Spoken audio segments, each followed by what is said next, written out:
Donald Trump won the election and is the 47th president of the United States of America. We all know that by now. But by how many votes did he win, and above all, what awaits us in terms of foreign policy and international relations in the next 4 years? We asked Federico Petroni, analyst of the geopolitical magazine Limes, educational coordinator of the Limes School, and author of the column Fiamme Americaine, about this remotely. Donald Trump has won, or rather I would say won by a landslide, the US elections. Can you give us some data and numbers regarding the victory? And why, in your opinion, did Trump win? It was a colossal victory. Trump had never had more votes than the Democratic candidates in any election he had ever participated in. Now, the results are not final yet, but he is getting 5 million more votes than Kamala Harris. So it was a very clear victory. In addition, he is winning in almost all the swing states that he was supposed to win. But not only that, he has greatly increased the votes he had already received in 2020. An example above all is Texas, where from this state alone he received 1 million more votes than in 2020. Not only that, it has also eroded major Democratic strongholds, such as New Jersey or New York State. In New Jersey, he was only 4% behind Kamala Harris, whereas in 2020 the Democrats had a 16% lead. In New York, the Democrats' lead fell from 23% to 12%, a sign that Trump's approval ratings have increased across the country. Think about it. They've increased in 2,300 counties out of about 3,000 in America. And above all, consensus has increased along the Texas border with Mexico, the protagonist of the crisis of immigration, proving how important this issue was for the American electorate. Trump essentially won for 2 reasons. In these 4 years, America has suffered. Think about inflation, COVID, the increase in crime, the opioid crisis like fentanyl, and then America has rejected the ideology of the Democrats. Not only Kamala Harris, it has rejected the approach, the economic, social worldview proposed by the Democratic Party. An era has literally ended. Now let's move on to foreign policy and hypothesize what the posture of Trump and the United States could be in the next 4 years in the various hot quadrants of the world. And let's start with Europe. So what can we expect from the United States regarding the conflict between Russia and Ukraine? I don't expect Trump to be able to resolve the conflict in Ukraine in 24 hours as he claims. I don't even expect Trump to abandon Kiev anytime soon. He said he wants to reach an agreement faster and that he will do so by threatening both sides. He will threaten Zelensky to no longer supply them with weapons if a deal is no longer available. Putin will also threaten to give Kiev a green light. Kiev will attack Russian territory with American weapons if the Russian president is again no longer available for an agreement. It is true that he has contacts with Vladimir Putin. It is true that they are close. There is a certain affinity between the two, but Trump is also someone who does not like defeats, and stopping immediately in Ukraine would be equivalent to acknowledging a defeat.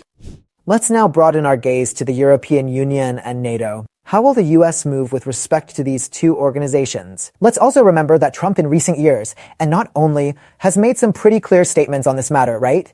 I believe that Trump will not abandon NATO. If anything, he will threaten to do so, but to force European countries to increase spending. Between Republicans and Democrats, the American idea is always the same. Forget, they tell us Europeans, hundreds of thousands of soldiers in Europe, because you are the ones who have to put the military, the weapons, the war industry, the money, to guarantee the conventional defense of the continent. Trump is simply, he brings out in public, he is more open to a direct confrontation with the Europeans to make them pay more, whereas the Democrats tend to leave these differences in private. Trump's circle, I believe, will also be more favorable to a geographic division of labor. What do I mean? That today the NATO approach is the priority. It is the eastern flank, the border with Russia. Everyone must take care of it. First of all of that problem. Instead, in the American right, a more geographical approach prevails. Are you in the Baltics? Take care of the Baltic, so Poland, Sweden, Finland, etc. Are you Italians and Spanish in the Mediterranean? Well, You have to give us a hand in the Middle East, Africa, etc. In any case, let's expect a more aggressive attitude towards the European Union. Tech and trade negotiations were already difficult with Biden, let alone with a protectionist like Trump. Above all, let's expect a more aggressive attitude towards Germany. I don't even rule out a change of government in Berlin as a consequence of this change of orientation of America. So let's move from Europe to the Middle East. So, what kind of support do you think the United States will give to Israel? And in this case too, in my opinion, it is important to remember that during his previous presidency, Trump supported the policies of Prime Minister Netanyahu, for example, by moving the U.S. embassy from Tel Aviv to Jerusalem, which is a strong gesture from where Jerusalem should theoretically be a super party city, and at the same time he unilaterally announced the exit of the United States from nuclear deal with Iran that Obama had instead wanted. So, how do you see it?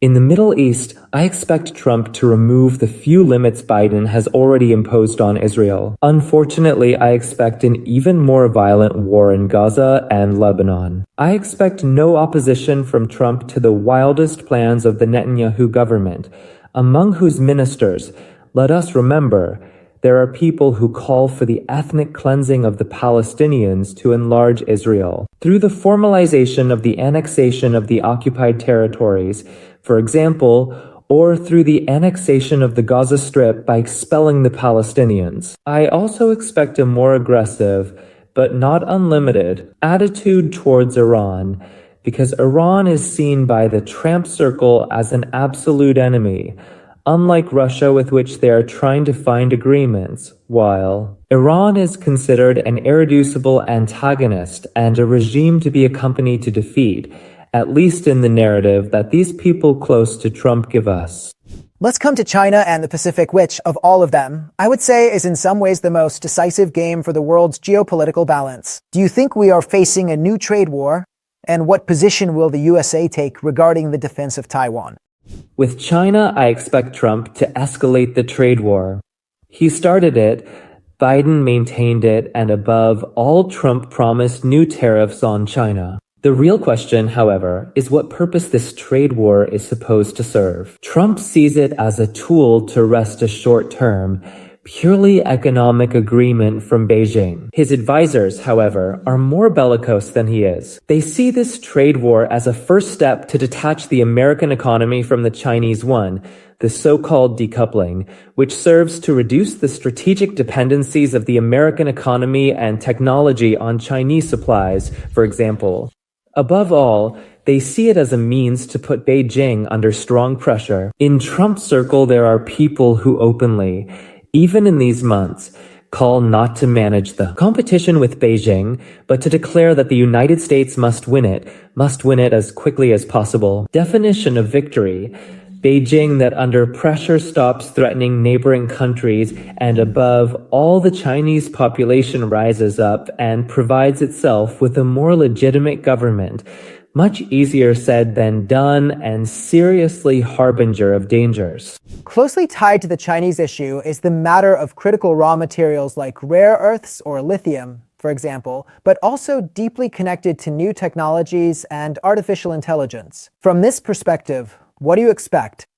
On new technologies and artificial intelligence, Trump has shown us that he is on his side the two main companies that today have ties to the Pentagon, Elon Musk's SpaceX and Peter Thiel's Palantir. These two gentlemen are among the biggest financiers and supporters of Trump's campaign. There is even talk of Musk entering the government. This tells us that Silicon Valley has partly changed sides and is betting on Trump.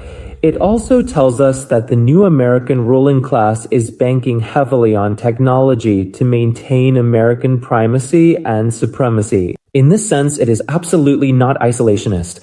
The United States must prepare itself in the Trumpian vision, eventually to fight a war, and they must do it with technology to compensate for the Americans' lower willingness to fight, including the strong bet on artificial intelligence. The problem with all this is that you cannot make new technologies without the raw materials that China has a monopoly on, it controls.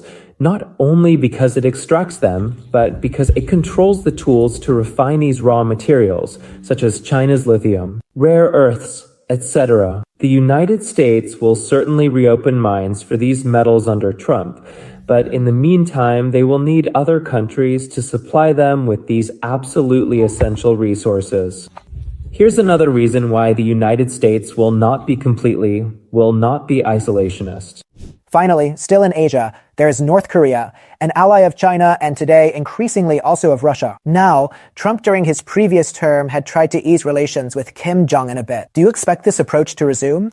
North Korea is probably the most dangerous front. We know that in 2016, when the change of guard took place between Obama and Trump, the outgoing president gave Trump a dossier in which the name of North Korea was written as the most perilous problem for the United States that the United States would have to face in those years. And if you indeed remember, Trump initiated a personal diplomacy with dictator Kim Jong-un to try to stop his nuclear program. It failed. In the meantime, Korea has equipped itself with many more nuclear warheads than in the past. It has become an ally of Russia to which it supplies important resources, troops, artillery, in exchange for alleviating the hunger and poverty that the North Korean regime imposes on its population. There may be a return of this attitude from Trump. However, North Korea is much more aligned and also much more defensible. It can defend itself to resist American pressure compared to 7 to 8 years ago. This could, however, point to a moderate convergence of interests between America and China. China sees both North Korea and its growing closeness to Russia as problems. Now, on this point, if tensions elsewhere were not too high, Washington and Beijing could find a way to talk. Guys, I hope you enjoyed this video and that in the comments we can all respect each other's opinions without insults or worse. Thank you so much for following us, and thanks to Federico Petroni and Limes for their contribution. See you in the next video here on Geopop.